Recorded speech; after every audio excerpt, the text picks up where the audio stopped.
Welcome now the ranking member of the House Foreign Affairs Committee. He is Representative Michael McCaul of Texas.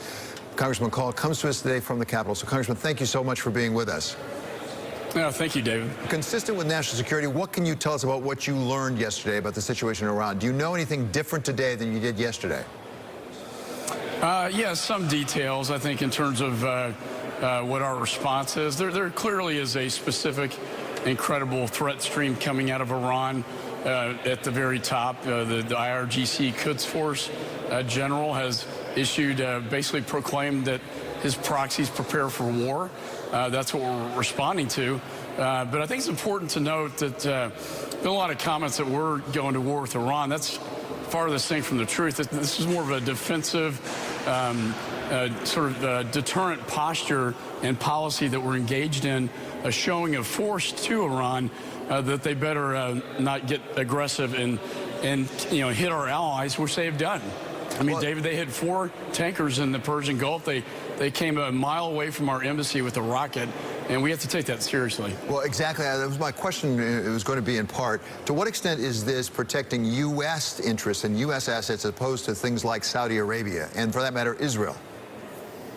Well, I think it's, protecting our allies in the region like Israel, like Saudi Arabia, the Gulf states, and making sure that the commerce out of the Gulf can go in and out without disruption, to protect our military forces who are there. And, I think one thing is clear: if our military is attacked by Iran, we have a right to self-defense, and there will be a full retaliatory response that will be a very forceful one. The reason we got here, I think it's fair to say, is President Trump decided that the JCPOA, that agreement was done with Iran to try to deter the development of nuclear weapons, was not good. He walked away from it. The goal was to bring the Iranians back to the bargaining table. Is there any reason to believe that they're any closer to having that negotiation?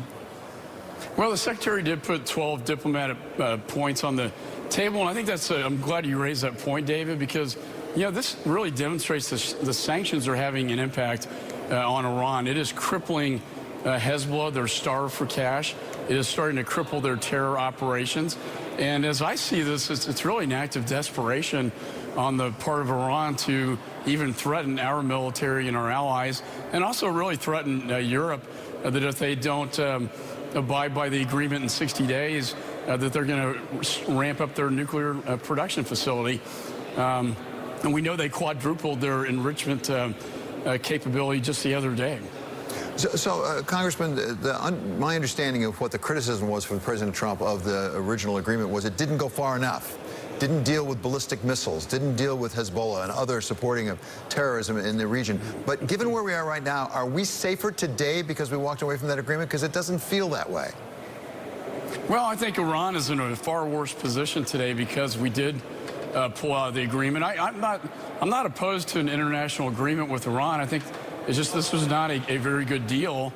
I was opposed to it when it was initially presented to the Congress because, for many reasons, it didn't deal with the terrorism issue, didn't deal with the intercontinental ballistic missile issue, and it didn't deal with full inspection by the IAEA.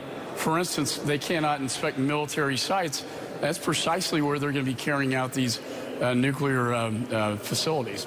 So finally, Congressman, what do we know about Iran's ability to go around some of the sanctions? I mean, I'm mindful of the fact that Huawei is in the news almost every day. The chief financial officer is actually under guard up in Canada, ostensibly in part because Huawei was helping them go around, the Iranians go around the sanctions. Do we know the extent to which those sanctions have holes in them? Yeah, I think they have been violated. Let me just say something about Huawei. As a former federal prosecutor as well, this whole 5G capability that Huawei has are really tentacles of China. They're in probably 60% of global markets now are trying to get in that. Once they get into these markets with 5G technology capability, they own that data. So it's very much a big national security risk. I think the president made the right decision to basically ban Huawei from putting 5G down into the United States. I would urge any of our allies, particularly our Five Eyes intelligence allies, not to engage with Huawei because of the national security threat. They've been stealing our intellectual property and espionage cases, tech transfers for decades, and they've gotten away with it. And we finally have somebody that will stand up to them and say no more. Okay, Congressman, thank you so much for your time today. Really appreciate it. That is Republican Congressman Michael McCaul from Texas, also the ranking member of the House Foreign Affairs Committee.